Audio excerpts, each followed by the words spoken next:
So I'm here with James Espino, CEO of BlueTech. Mm-hmm. Could you tell us a little bit about what BlueTech does?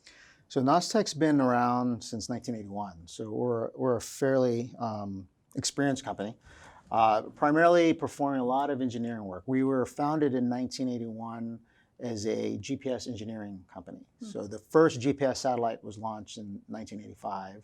And during that time, between the founding of the company and the launch, we're helping develop modeling and simulation tools to mimic or to replicate GPS frequencies to test ground systems that would be using the GPS signals. So we started as a hardcore engineering company, and to this day, we're still primarily an engineering company.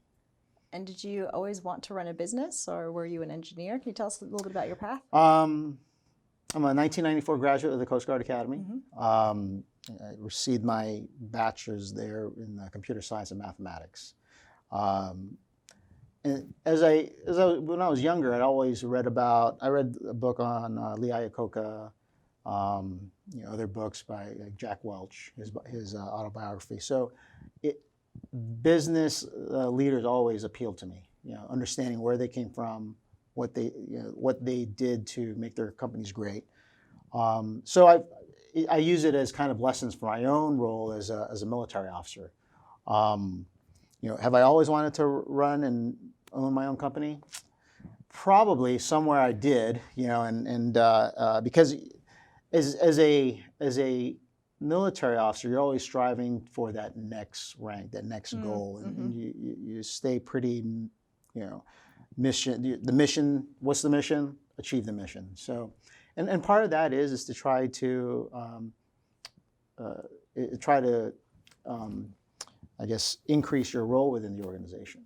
And being a business person now and leading a business, there's a lot of challenges, and trying to overcome those challenges is fun for me. So great. I'd actually love to hear about that. So I imagine your background in more of a military capacity, there are a lot of skills that you learned that are actually transferable to the work you do now. Well, I think so. A lot of it comes down to how do you work and deal with people. People who aren't familiar with the military, they think it's a very top-down command and control organization. And to some extent, you have to be in many ways. But also, it's a matter of leading men and women towards the same objective, and that takes a lot of personal skills and understanding what incentivizes people, and how to use the organization to help find those ways to incentivize people. So there's a lot of similarities between being an officer in the military as well as a business leader. So. Great, yeah. And you've had a couple different stages of your life, is that right? Yes. Could you tell me a little bit about those? Well, I spent I spent 20 or so years in the Coast Guard, not including the academy, and you go through your normal career progression. And I think mine was a little bit different in many ways. I spent time on the ship. I spent several years in a counter-narcotics team. The Coast Guard sent me to graduate school in Monterey, and from there I started to realize, oh, this is kind of neat. They put me in a position where I'm working on a program that used to be called the Deep Water Program in the Coast Guard, and that was to recapitalize ships, the systems on board ships, and the infrastructure for the Coast Guard. And I learned a lot about industry in that position. So. Okay. And then now I'm where I'm at now. Yeah. So how did you get from there to here, to where you are now? Well, I was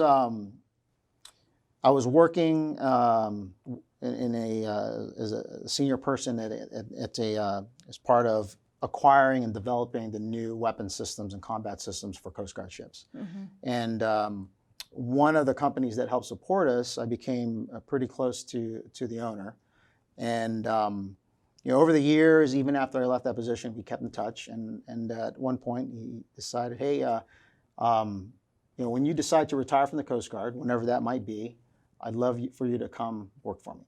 Oh, wow. So you had that lined up already. I guess so. That's amazing. And I didn't realize at the time until it got closer to my retirement date that he actually meant, hey, I want you to come in and eventually take over the company for me.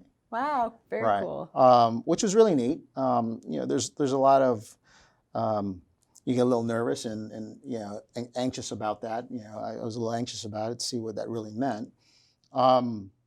So I started, but unfortunately, within a year, he passed away. Oh, what a shame. Yeah. Sorry to hear that. Yeah, it was tough. Personally, it was tough.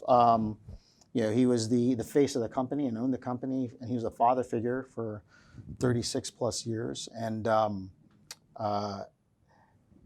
at that point, his family decided to sell the company. And fortunately, I was able to stay on board as the president. And so the new ownership named me as the president. But in a way, there was a lot of things I learned from that experience. And eventually, I approached the new ownership, and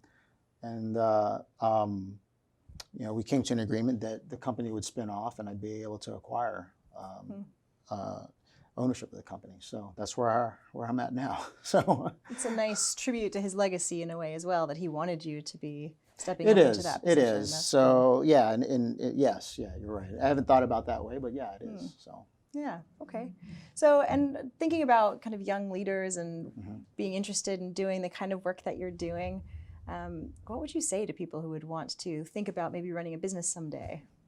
I think though, for people who want to run a business, whether it's your own or eventually in a larger organization to become the head of that organization, is a lot of it comes down to your people skills. It's being able to interact with people respectfully, to be objective before making final decisions, and really comes down to surrounding yourself with really smart people, right?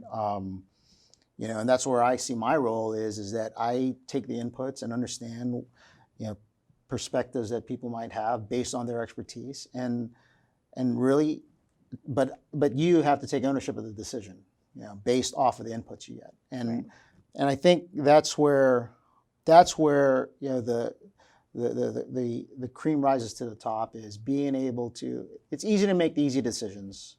The harder decisions, they could turn to your favor, when it's all said and done, or it can turn out bad.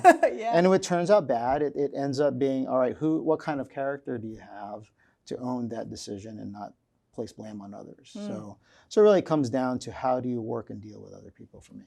And I could imagine your background also lends itself well to that. That's something that people have to own up to their own. It does. I mean, the buck stops here, and in the end, it doesn't matter who is wrong or right. It's what do you do next? If you fail, what steps do you take afterwards to dig yourself out of that hole? Yeah. So would you recommend to people to actually doing a different type of a career first and then transferring skills, or? Well, I tell you,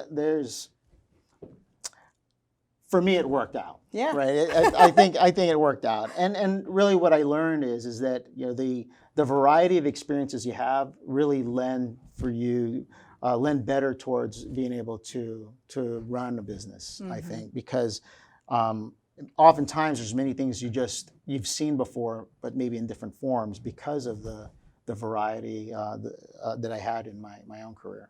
So. Yeah, and at least what I can imagine is that not only did you learn the leadership skills, but you also were a subject matter expert in a lot of ways, which allowed you to get to where you are today. That's a great point. Yeah, I agree with that. Yeah. So. Yeah. Cool. Great. Well, thank you so much for taking the time. Oh, thank you. Really appreciate it. All right. Well, that's it. All right. Thanks. Thanks, James.